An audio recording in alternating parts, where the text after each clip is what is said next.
Cardiff, New Year's Eve 2014. The body of a young woman is discovered in a hotel room at the Future Inn in Cardiff Bay. Hello, speaking. There's a woman dead in the room 203. There's a body in the room. The body is staged as a suicide, but quickly, police realise there's something far more sinister going on.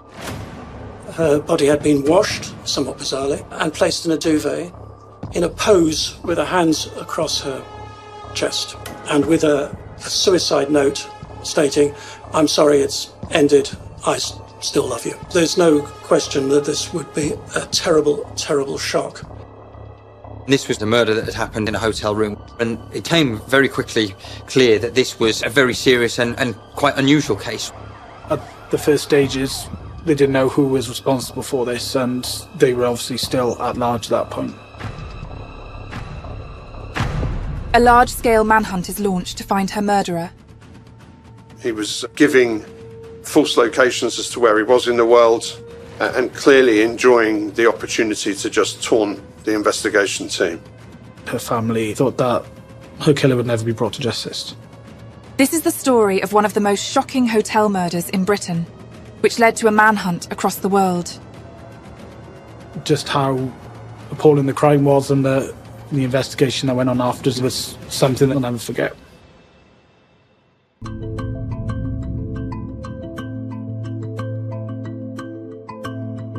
The Future Inn's hotel is in Cardiff Bay. It's a kind of a mid-range hotel, if you like, probably equivalent to a, Holiday Inn or something like that. And it's in an ideal location if you were to be a visitor to Cardiff. It's very close to the attractions in Cardiff Bay and the waterfront itself, and it's also within easy walking distance of the city centre.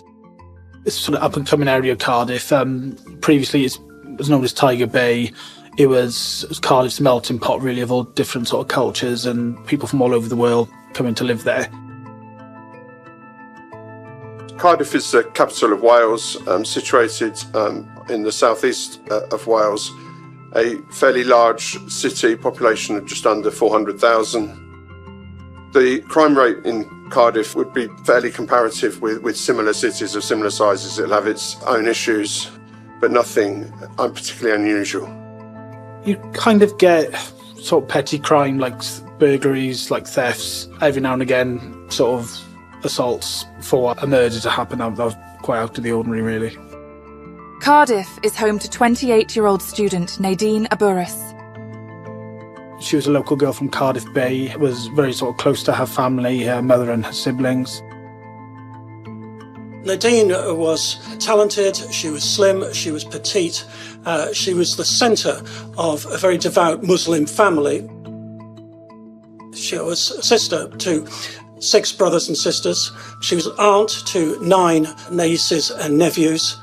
Her mother, Andrew, described her as the glue of the family. Sadly, one gaping hole in her life was the fact that she hadn't, unlike many of her brothers and sisters, met the right person. Nadine had previously been in a relationship with a Muslim man. Unfortunately, that relationship hadn't worked out, and they had separated and divorced, and Nadine was looking to find a companionship and a partner. One of the areas that Nadine looked to find a partner was using an online dating site. The dating site focused its services for people of a Muslim faith. Over about the last 10, 15 years, the internet is used by everybody. There's a new expression actually at the moment called social internet usage. If you look at how you and I and other people will now use the internet, as you get older, it tends to be far more about family matters and business matters. But when you're young, the internet is going to be used for social internet usage, which means it's going to be about social media. It's going to be now about apps. It's going to be about contacting people. As we now know, you've got over 50% of most relationships now begin in the online world. A lot of that is to do with ease of connectivity and communication, but also there's a feeling or belief that there's a safety to it, which unfortunately it's not always going to be that safe.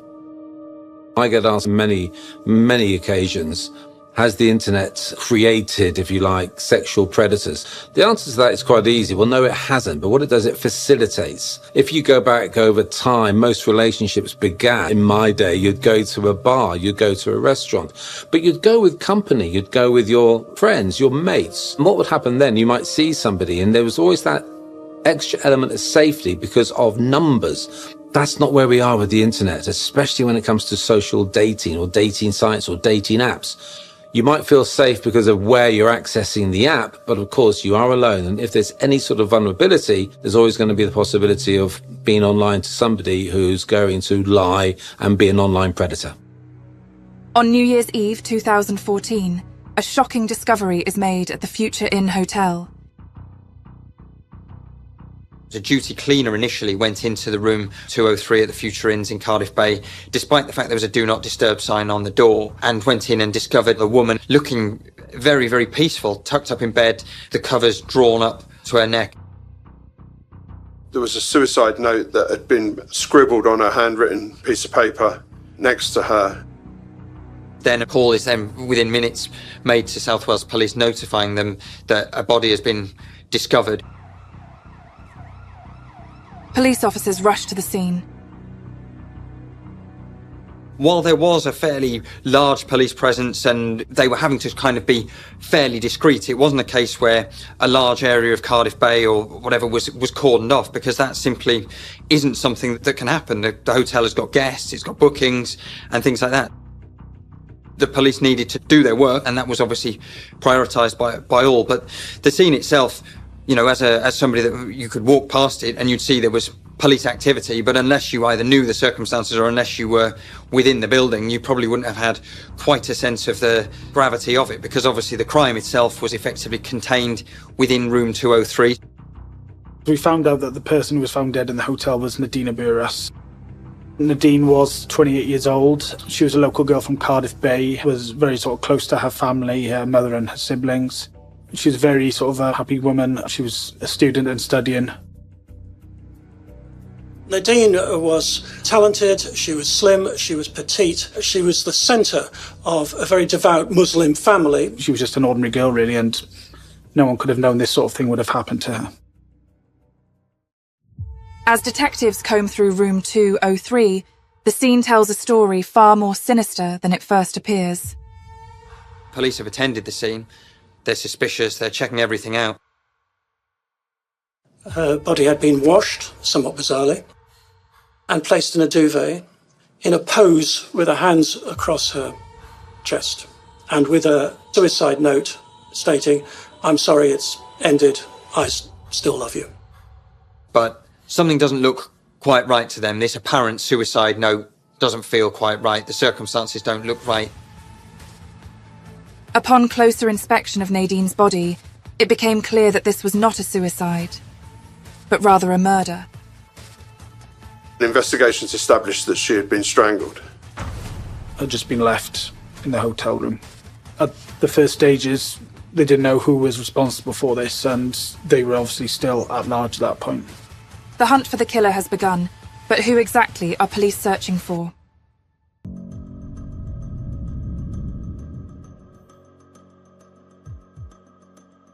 Cardiff, New Year's Eve 2014. 28-year-old Nadine Aburas is found dead in room 203 at the Future Inn Hotel.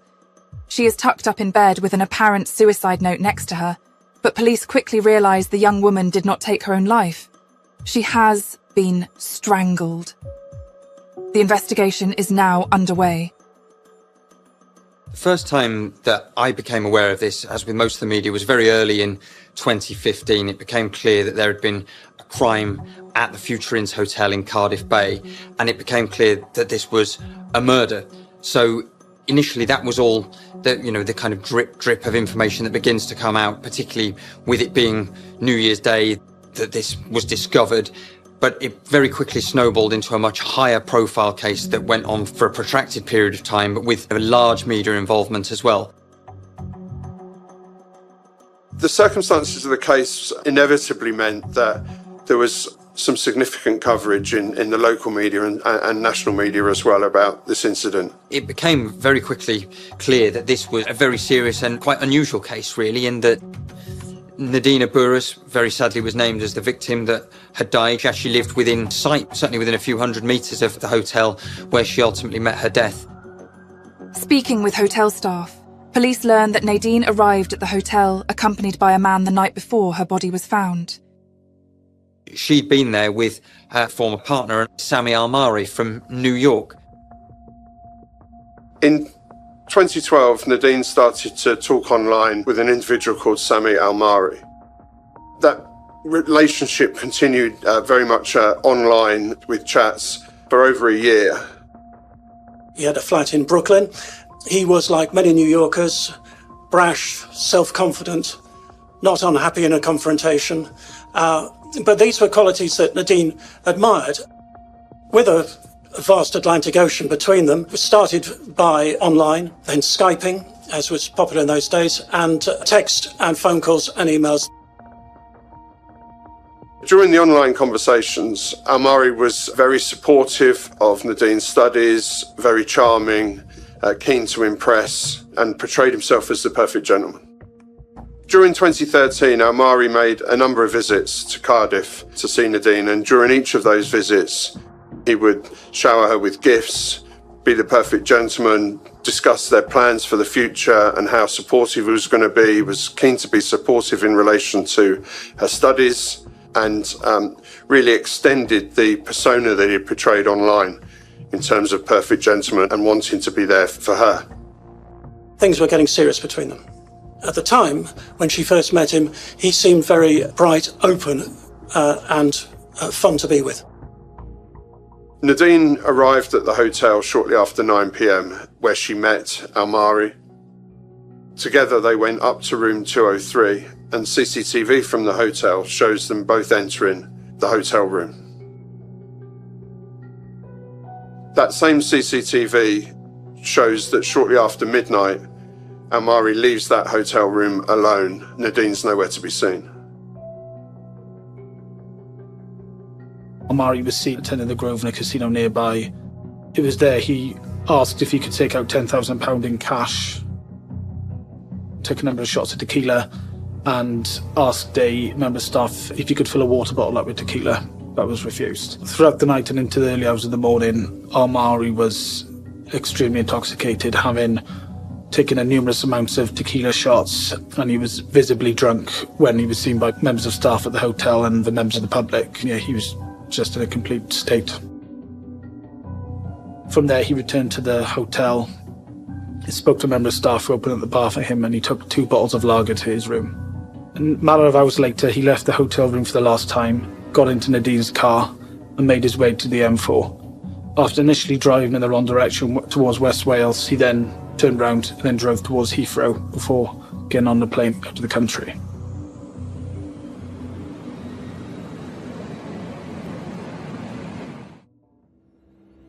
In a chilling turn, hotel staff receive a sinister phone call from Al-Mahri. Sami Al-Mari actually phones the Future Inn's hotel and he says, "I'm concerned about my friend in room 203. Could you check on her?" But obviously by this stage, the horrible truth is known that Nadine Aburas is no longer alive. Hello, speaking. There's a woman dead in the room 203. There's a body in the room. Okay, can you tell me more about that? The girl, 28 years old, is a Muslim girl. We was together there in hotel, and she killed herself. The conversation that he has becomes very, very unusual. It goes from one police officer, is then passed on to a negotiator. They can hear very chillingly another woman in the background, and he then says, "I'm going to do to her what I did to Nadine."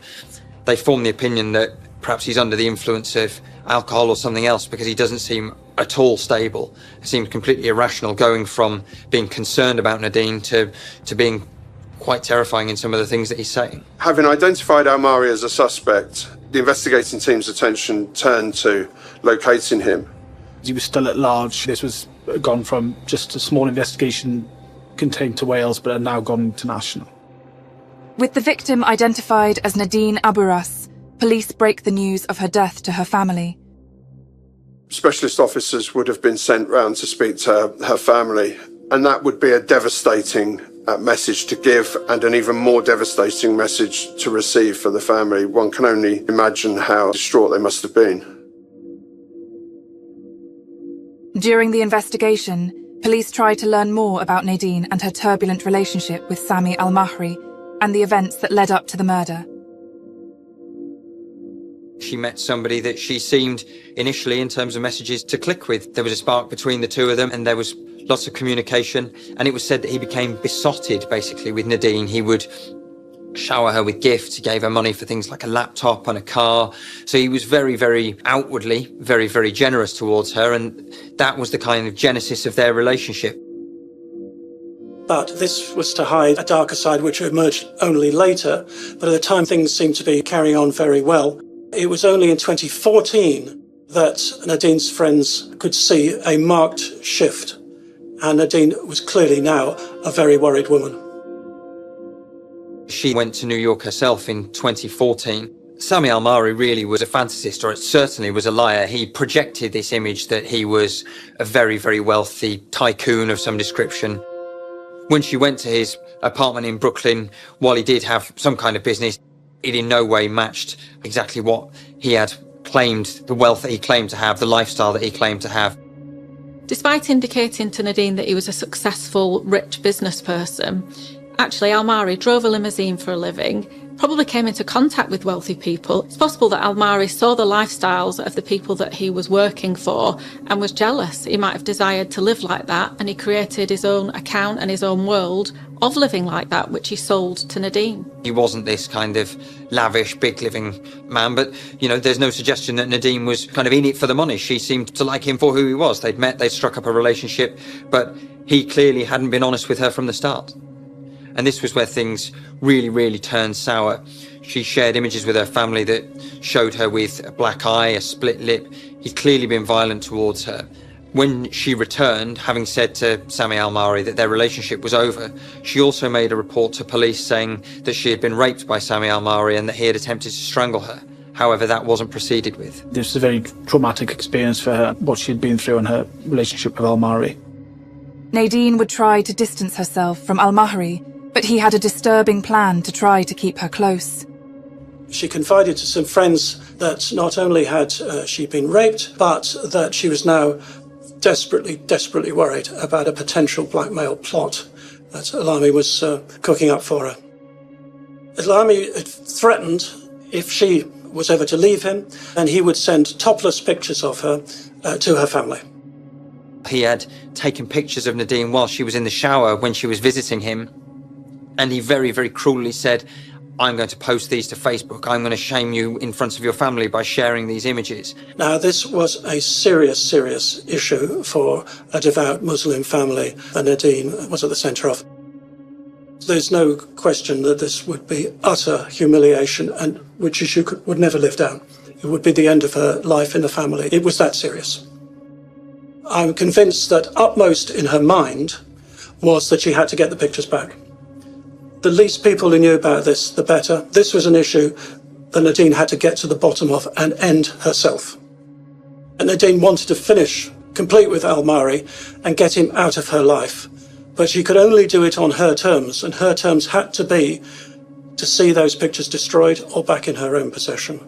There was no question just walking out. If she was going to walk out, she had to walk out with those pictures. This was a secret that she really kept to herself. She had done absolutely nothing wrong. There was nothing she could have done to have prevented that happening, but it exercises sheer terror over her, and it enables Sami al-Mahri to remain in this position of complete control over her, whether he is 5,000 miles away or on her doorstep. He is effectively in her pocket all the time because he's contacting her even when she's blocking him on messaging services like Viber and WhatsApp. He's still able to see what she's doing, and he's able to call her.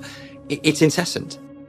Despite the threat of blackmail Sami gave to Nadine if she'd leave him, she began dating another man, but al-Mahri soon finds out.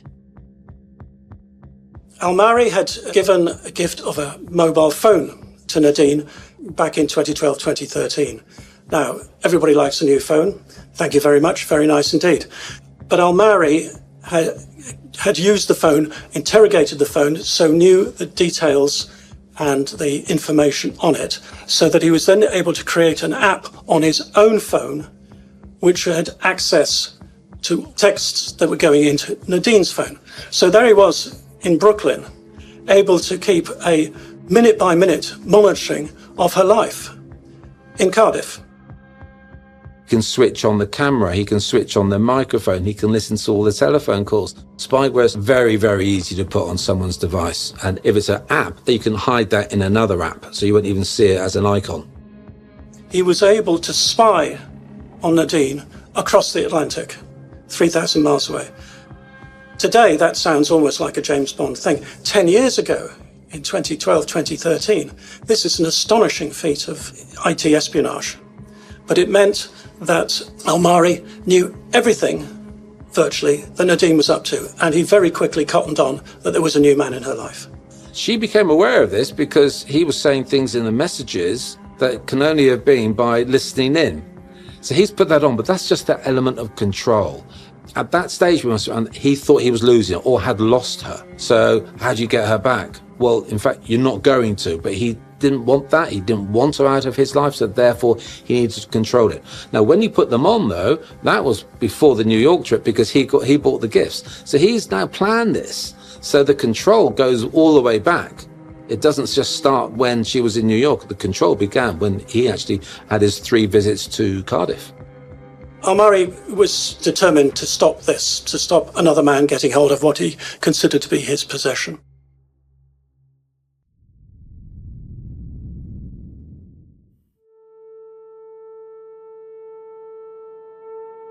Cardiff, 2014. 28-year-old Nadine Aburas is being stalked and threatened by her ex-partner, Sami Almari, who has discovered she is dating another man through spyware he installed on her phone.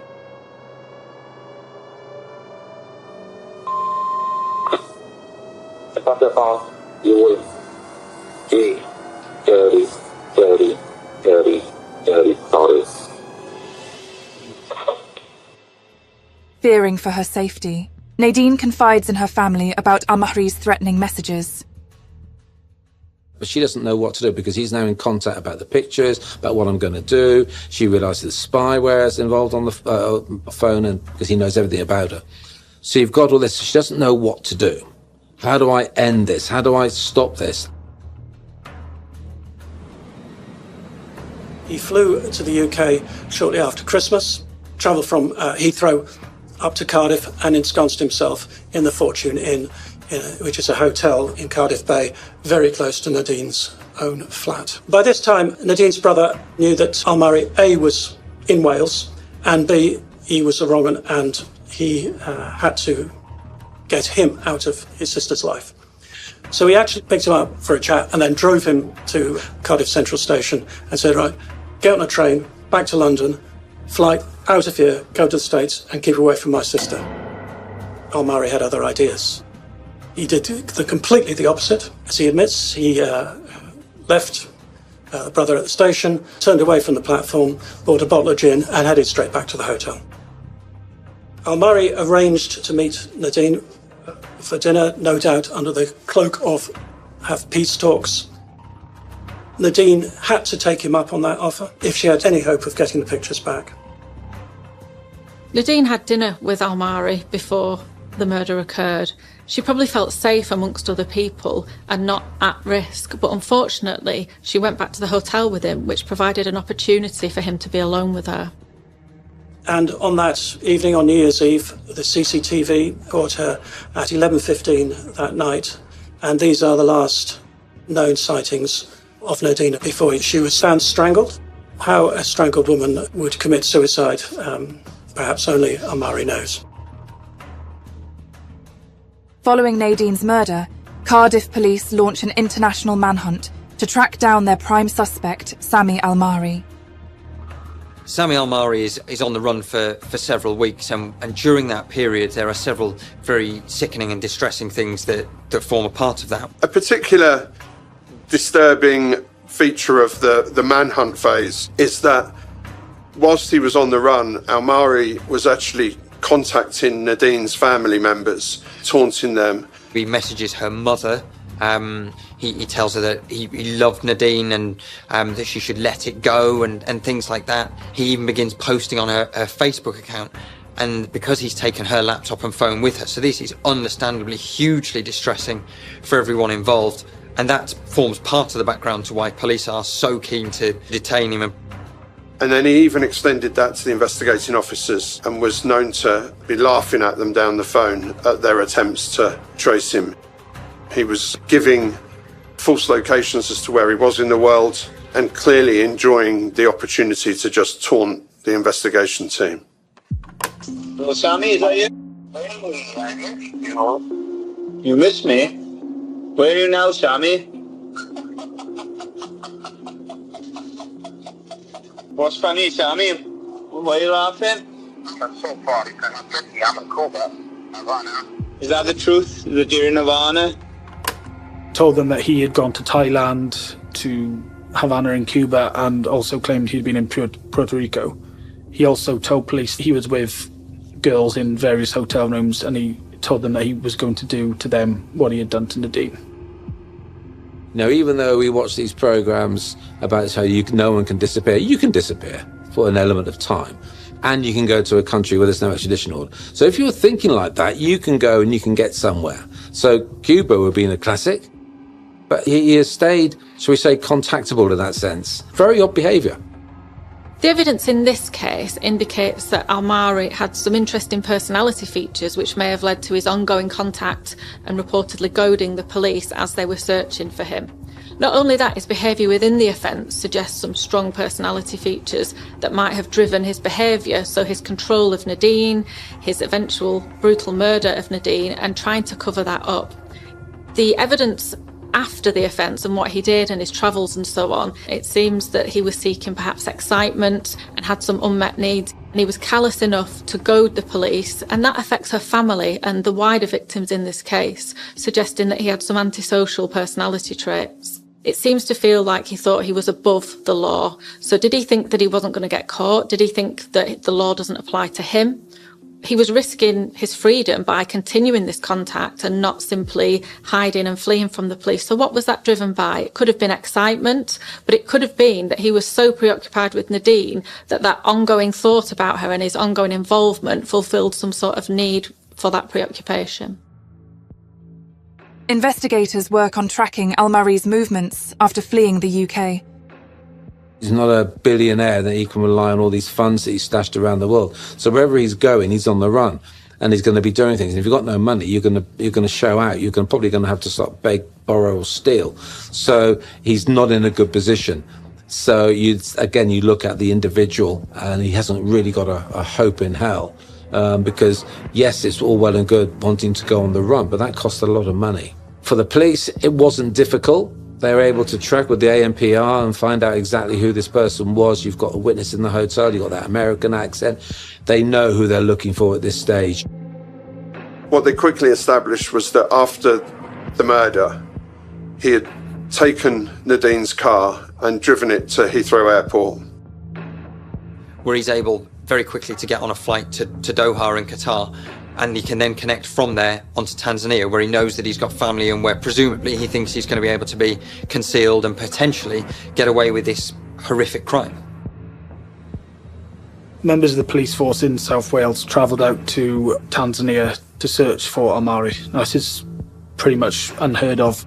Strange thing to happen, really, for officers to be sent out to Tanzania from South Wales.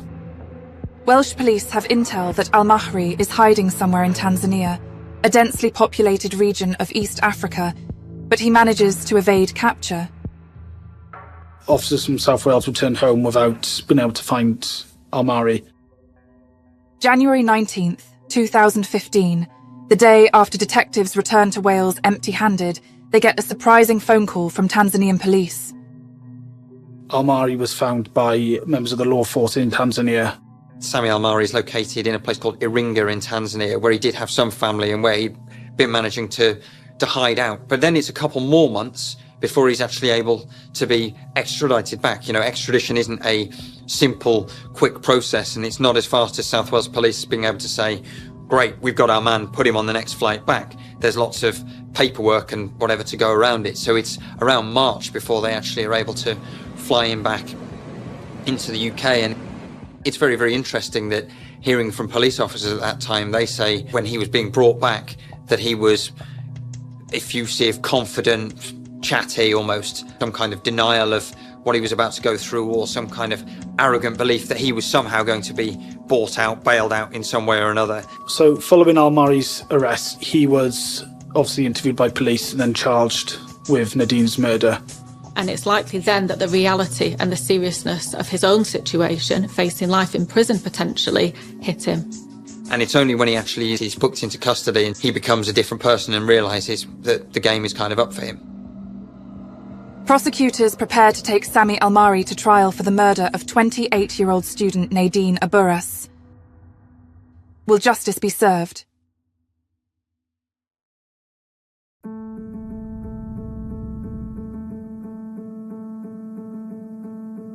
January 12th, 2016. 44-year-old Sami Al-Mari faces trial for the murder of 28-year-old Nadine Aburas, whose body was discovered in the Future Inn Hotel in Cardiff on New Year's Eve in 2014. Al-Mari strangled his ex-girlfriend before staging her death to look like a suicide. After many months and some examinations by psychiatrists, Al-Mari arrived at Cardiff Crown Court in 2016 for his trial and pleaded not guilty to murder, but guilty to manslaughter on the grounds of diminished responsibility. And he was going to produce some psychiatric evidence that said he was not responsible for his actions. He claimed that he'd been hearing voices and that God had told him to kill Nadine. He had also made up lies to Nadine's family and to the police, claiming that Nadine had wanted him to help her kill herself. The first day of Al-Mari's trial at Cardiff Crown Court, obviously it was a packed courtroom. There's a lot of members of the press like myself there to report on the case. Obviously there was the barristers, the judge, members of the jury. Al-Mari came into the courtroom, was in the dock behind glass. He sort of struck me as a very sort of far away, like there wasn't sort of anything behind his eyes. Just sort of, he wasn't taking anything in about what was being said in court. He just seemed to be wearing ordinary clothes, had shaved hair, and yeah, just didn't seem present. Having previously portrayed himself as this successful businessman and a financially high-end person, he seemed anything but. He just seemed like an ordinary person and someone who was, in fact, not very impressive looking at all. Nadine Aburas, her mother was there as well as the siblings, and they pretty much took up a lot of the public gallery. And yeah, you could tell, hearing the horrific details about their daughter from the opening of the case, it must have been awful for them. In the opening of the case, prosecutors said that Al-Mari had murdered Nadine, that he had killed her in the Future Inn Hotel after a years-long relationship taking place online and then having met up in person. They referred to where he had threatened to kill her and threatened physical violence against her, and obviously had threatened to blackmail her with the sexual images of her. In those texts, he came across as a very jealous and controlling person. When she had been in contact with other people on her phone, he seemed to know about her. He seemed to have access to her phone through some kind of device, and again, he was very, very physically threatening towards her, and basically acted like she was his possession, and it was up to him what she could and couldn't do. They claimed that Al-Mari was a man so obsessed, so besotted with Nadine, that if he couldn't have her, then no one else would. That he was a man who was intent to come to Britain, and that in the end, he was prepared to kill. The forged suicide note is examined by the prosecution. You've then got the crudely written suicide note, very much in air quotes, that's evidently been authored by Sami Al-Mari, but that again has these key lacuna in it, the dates, the grammar, that aren't correct and that aren't consistent with how Nadine would have written. You've then got the fact that he has fled, which clearly shows some kind of bad faith.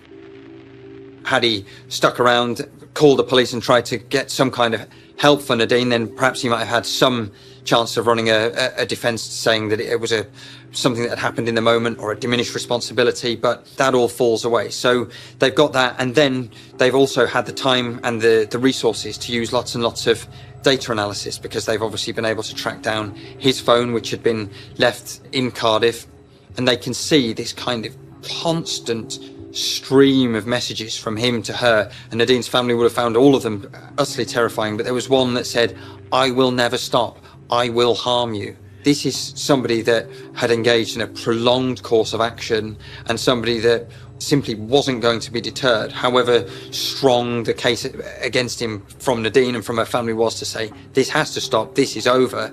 He was somebody that was not going to take no for an answer, and the data on his phone was able to really back that up. It was able to show that he had this kind of minute by minute obsession, infatuation with Nadine Burris, with controlling her, that was the lead up to this truly awful crime. The defence was that this was not a premeditated crime, that it was the result of a drunken outburst. The psychiatric evidence was that in the past, Al-Murray had a history of mental illness, particularly enwrapped in alcoholism. In 2009, he had attempted to throw himself off the Brooklyn Bridge, and he'd been placed on an alcohol program. He was also shown to have a very low tolerance of frustration. Now, we all get very frustrated at times, but that should not lead us, as it did Al-Murray, to aggression, violence, and a capacity to kill. He was said to have a dissociated personality disorder, which is at the lower end, in terms of the criminal law, of mental illness, and certainly goes nowhere near reaching the threshold of being a man who is not responsible for his actions. This then becomes a thing that he then heard the voice of God, that the voice of God was telling him that Nadine wanted to die, or that she should die.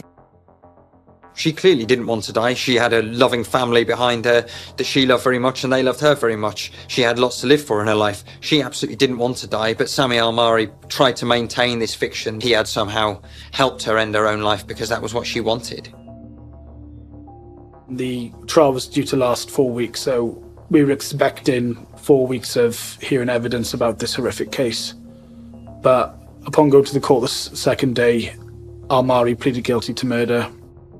Once he saw the scale of the evidence against him and the strength of the evidence against him, he probably, as a kind of calculating man, took a calculating way out that actually all I'm going to do here is be on the end of a guilty verdict, and I'm going to spend longer behind bars. So in the end, he took the way out of saying, hold up, I'm guilty. Whether he thought the case against him was too strong, or whether he just wanted to rub sort of Nadine's family's nose in the dirt by having the horrific facts against him played out in court, we'll never truly know, but it was almost as if he wanted the sort of stage and wanted to have that moment in court where his horrific crimes was told to the nation.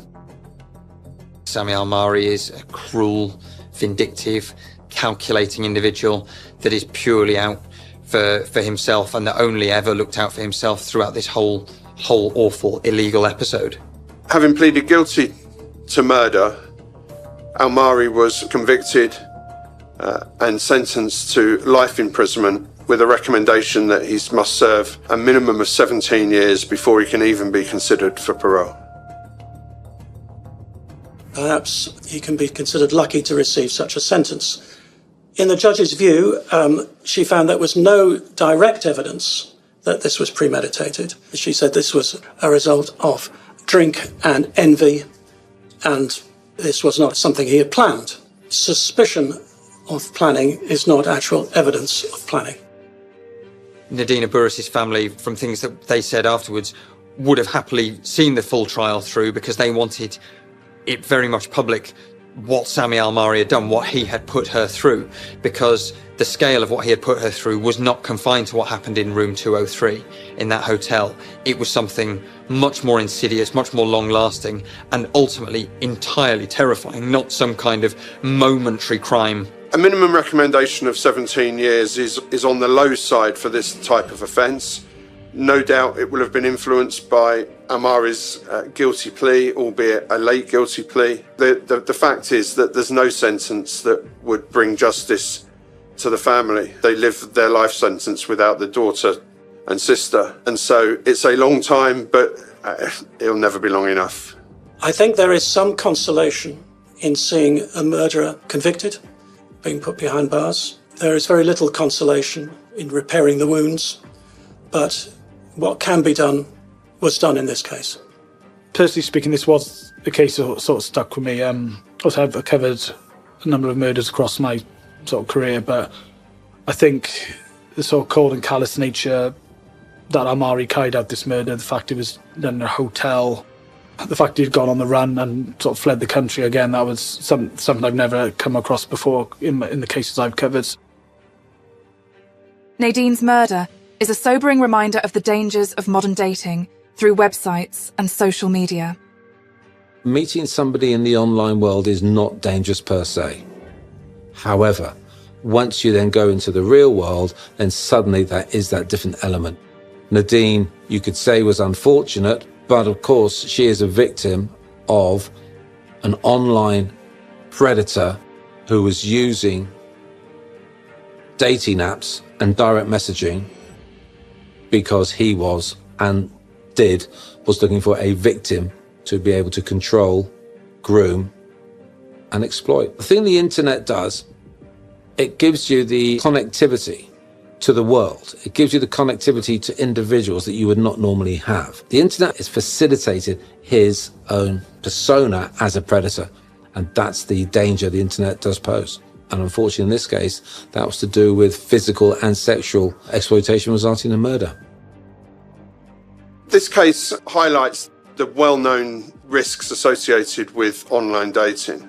For many, it's a perfectly enjoyable and acceptable experience, but I would urge that anybody who's going to meet someone in person that they've only met online before takes sensible safety precautions, perhaps make sure friends and family know where they're going, have a kind of agreed time of contact, and just take care about their own safety.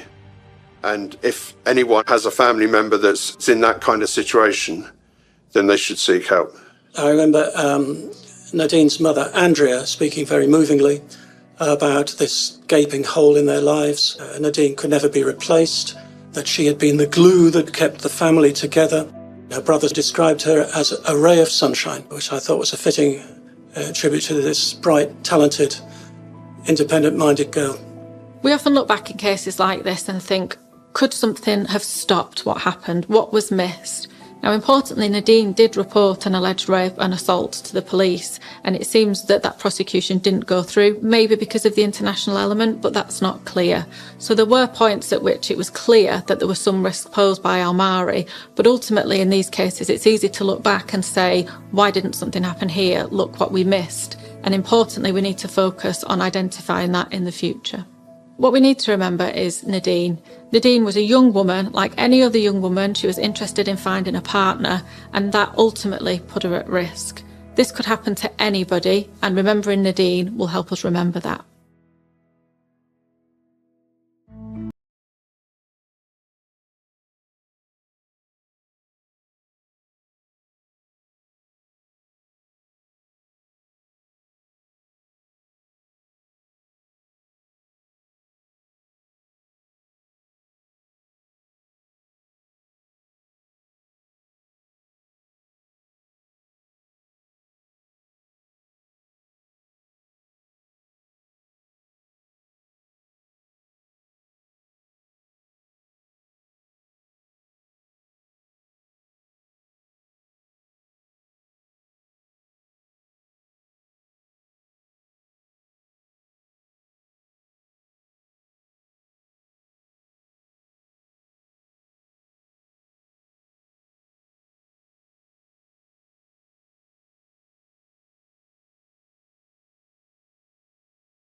beautiful thing. Do you know when night falls? I feel so lonely and empty.